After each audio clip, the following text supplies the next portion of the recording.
ಸಸಿಹಿತ್ತುವಿನ ನಂದಿನಿ ನದಿಯಲ್ಲಿ ನಡೆದ ನದಿ ಉತ್ಸವದಲ್ಲಿ ಮಂಗಳ ಈಜು ಕ್ಲಬ್ ಸದಸ್ಯರು ವಿವಿಧ ಸ್ಪರ್ಧೆಗಳಲ್ಲಿ ಸ್ಪರ್ಧಿಸಿದ್ದಾರೆ.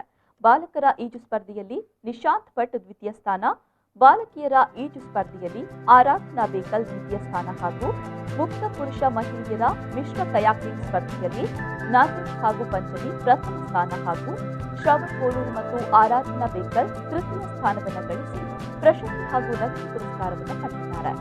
ಇನ್ನು ಈ ಎಲ್ಲ ಸ್ಪರ್ಧಿಗಳು ಕ್ಲಬ್ನ ಹಿರಿಯ ತರಬೇತುದಾರರಾದ ಶಿವಾನಂದ್ ಗಟ್ಟಿ ಮತ್ತು ತರಬೇತುದಾರರಾದ ಶಿಶಿರ್ ಎಸ್ ಗಟ್ಟಿ, ಶುಭಂ, ಕೀರ್ತನ್ ಎಸ್ ಶೆಟ್ಟಿ, ನಾಗರಾಜ್ ಬೆಂಗ್ರೆ ಮತ್ತು ರಾಜೇಶ್ ಬೆಂಗ್ರೆ ಇವರಿಂದ ನಗರದ ಕಾರ್ಪೊರೇಷನ್ ಈಜುಕೊಳದಲ್ಲಿ ಹಾಗೂ the marine view beach kayaking ಕೊಳಚೆ ಕಂಪ್ಲ ಮುಲ್ಕಿ ಇಲ್ಲಿ ತರಬೇತಿಯನ್ನು ಪಡೆದಿದ್ದಾರೆ.